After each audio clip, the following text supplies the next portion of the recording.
धान की सीधी बिजाई। चावल की उत्पत्ति लगभग 9000 साल पहले हुई। आज चावल दुनिया भर के अरबों लोगों का मुख्य भोजन बन चुका है। बढ़ती आबादी के साथ साथ खाद्यों की मांग कई गुना बढ़ गई है। एक अनुमान के अनुसार दुनिया में सिंचाई के पानी का 34 से 43% धान के उत्पादन में प्रयोग होता है। धान के उत्पादन में दिन प्रतिदिन चुनौतियां बढ़ रही हैं। बारिश की अनिश्चितता, भूमिगत जल स्तर का गिरना, अकुशल सिंचाई प्रणाली, पडलिंग यानी मताई यानी कद्दू का जमीन के ऊपर दुष्प्रभाव और मजदूरों की कमी ने इस संकट को बढ़ाया है। लेकिन विज्ञान ने निरंतर नई संभावनाओं को तलाश कर इन चुनौतियों से लड़ने में किसानों की हमेशा से मदद की है। ऐसी ही एक नई तकनीक धान की सीधी बिजाई यानी कि डीएसआर ने धान रोपाई विधि में आ रही कठिनाइयों को दूर करके दुनिया भर के किसानों की मदद की है। धान रोपाई की अपेक्षा डीएसआर से कुल मिलाकर 20 से 25% तक पानी और लगभग 50% तक धान रोपाई में आने वाले लागत से बचत की जा सकती है। ये विधि किसानों की आमदनी को बढ़ाने के साथ साथ ग्रीन हाउस गैसों को कम उत्सर्जित करके वातावरण संरक्षण में भी योगदान देती है। धान बुवाई से कम 1 महीना पहले भूमि को लेजर लेवलर से समतल किया जाना चाहिए। कम और मध्यम अवधि के हाइब्रिड धान बीज इस विधि से लगाने के लिए अनुकूल हैं। मध्यम से भारी मिट्टी वाली जमीन का चुनाव ही सीधी बुवाई के लिए करना चाहिए। बुवाई का समय स्थान के अनुरूप भिन्न हो सकता है। सामान्यतः उत्तर भारत जैसे कि पंजाब और हरियाणा में 1 से 15 जून और अन्य राज्यों में मानसून आने के 10 से 15 दिन बाद का समय उपयुक्त माना जाता है। बुवाई के लिए उपयोग किए जाने वाले विभिन्न सीड ड्रिल में से इंक्लाइंड यानी तिरछी प्लेट मीटरिंग वाली मशीनें डीएसआर के लिए सबसे उपयुक्त हैं। 20 से 30 किलोग्राम प्रति हेक्टेयर की दर से संकर बीज का प्रयोग पर्याप्त होता है। पौधों में उचित दूरी बेहतर अंकुरण में सहयोग देती है। डीएसआर में बुवाई के समय फास्फोरस, पोटेशियम और जिंक का सही मात्रा में प्रयोग किया जाना चाहिए। समय समय पर उचित सिंचाई का प्रबंधन सुनिश्चित करें। अलग अलग परिस्थितियों में भूमि तैयार करने की विधियों के हिसाब से डीएसआर को विभिन्न श्रेणियों में बांटा गया है। Wait DSR, लाइचोपी। डीएसआर तकनीक को अपनाने के लिए किसानों को कुछ महत्वपूर्ण बातों का ध्यान रखना होगा। लाइचोपी विधि में बीजों को नियंत्रित वातावरण में अंकुरित करके बोया जाता है। लाइचोपी विधि के लिए बीज की तैयारी, शुद्ध बीज का चुनाव। धान बीज को 12 घंटों के लिए रात भर पानी में भिगो दें। सुबह पानी को निकाल दें और बीजों को 2 से 3 बार साफ पानी से धोएं। अंकुरण के लिए बीजों को नम जूट की बोरी में डालें और 24 से 36 घंटे के लिए नमी वाले भूसे के साथ ढक दें। बीज अंकुरण की जांच करें। बीज को बीज उपचार, सीड ट्रीटमेंट रसायन से उपचारित करें। खेत की तैयारी, पडलिंग यानी मताई के 7 से 8 दिन पहले खेत की अच्छी तरह से जुताई करें।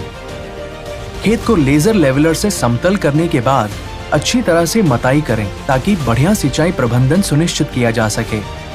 निर्धारित उर्वरक की मात्रा बिजाई के समय डालें। पानी को खेत से बाहर निकाल दें और फिर एक समान रूप से छींटे द्वारा अथवा ड्रम सीडर की मदद से बिजाई करें। ड्राई डीएसआर या सूखा विधि, ट्रैक्टर के साथ सीड ड्रिल द्वारा बिजाई। मानसून शुरू होने या सिंचाई के बाद खेत को समतल करके तैयार करें। 10 किलोग्राम हाइब्रिड बीज के साथ 30 किलोग्राम डीएपी मिलाएं और ट्रैक्टर चालित स्पीड ड्रिल के साथ बिजाई करें। बुवाई के बाद बीज अपने आप ढक जाएंगे। 5 से 7 दिनों के बाद पंक्तियों में सही अंकुरण देखा जा सकता है। बीज ड्रिल द्वारा लाइन में बुवाई से उर्वरक, खरपतवार नाशकों का प्रयोग और हाथ से निराई आसान हो जाती है। सूखा विधि द्वारा लगाई गई फसल कम पानी की स्थिति को सहन करने में अधिक सक्षम होती है। ट्रैक्टर की सहायता से बिजाई करने से पौधों की उचित संख्या और फसल उपज निश्चित होती है। ड्राई डीएसआर, पोटा। मानसून की शुरुआत के बाद ही खेत तैयार करें। 2.5 ml पर किलोग्राम की दर से गौचों के साथ बीजोपचार करें। भूमि की तैयारी के तुरंत बाद उपचारित सूखे बीज की छिड़काव विधि से बुवाई करें। पक्षियों के नुकसान से बचाने और अच्छे जमाव के लिए पाटा यानी हैरो चलाकर बीज को ढक दें। स्प्रे के दौरान खेत में पर्याप्त नमी सुनिश्चित करें। यदि खेत में पानी खड़ा हो तो स्प्रे से पहले इसे निकाल दें। बेहतर खरपतवार नियंत्रण के लिए एक समान छिड़काव करें। स्प्रे के समय खेत में पर्याप्त नमी सुनिश्चित करें। खेत में जहां जमाव सही ना हो वहां खाली जगह को पौधे लगाकर भरें। इसका ध्यान रखें कि प्रति वर्ग मीटर 42 से 46 पौधे हो। खेती प्रबंधन।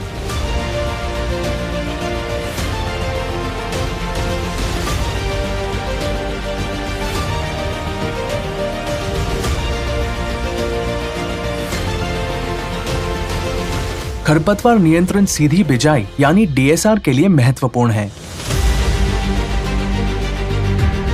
जब खरपतवार 1 से 3 पत्ती वाली अवस्था में हो तो खेत में पर्याप्त नमी सुनिश्चित कर काउंसिल एक्टिव का 90 ग्राम प्रति एकड़ दर से फ्लैट जेट नोजल वाले स्प्रेयर से छिड़काव करें। काउंसिल एक्टिव एक प्रारंभिक पोस्ट इमर्जेंस खरपतवार नाशक है। गैप फिलिंग और थिनिंग। बुवाई के 15 से 20 दिन बाद मुख्य खेत में खाली स्थानों पर आवश्यकता अनुसार पौधे लगाकर गैप फिलिंग करें। उपज में नुकसान से बचने के लिए प्रति वर्ग मीटर पौधों की संख्या 42 से 46 बनाए रखें। पोषक तत्व प्रबंधन। उर्वरक की खुराक मिट्टी की उर्वरता और स्थानीय सिफारिशों पर निर्भर करती है।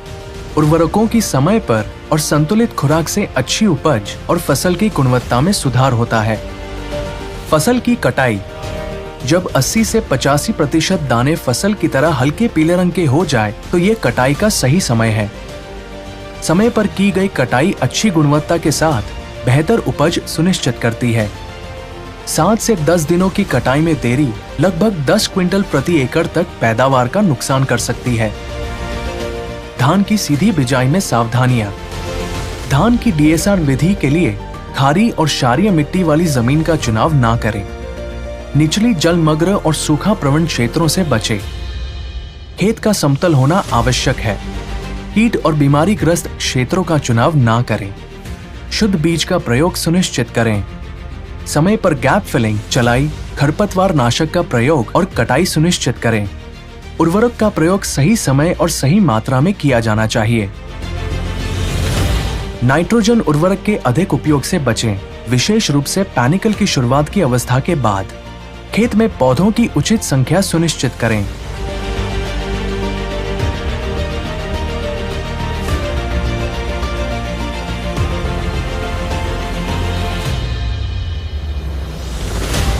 आइए धान की सीधी बुवाई में अराइज धान का दूसरी देसी किस्मों के मुकाबले मुनाफे की तुलना करते हैं। Arise 6444 gold, Arise AZ 8433 DT, Arise Dhani और अराइज 6129 गोल्ड डीएसआर की खेती के लिए सबसे पसंदीदा और उपयुक्त संकर धान बीज हैं। अराइज हाइब्रिड बीज डीएसआर यानी धान की सीधी बुवाई तकनीक में किसान भाइयों को बेहतर उपज प्रदान करते हैं।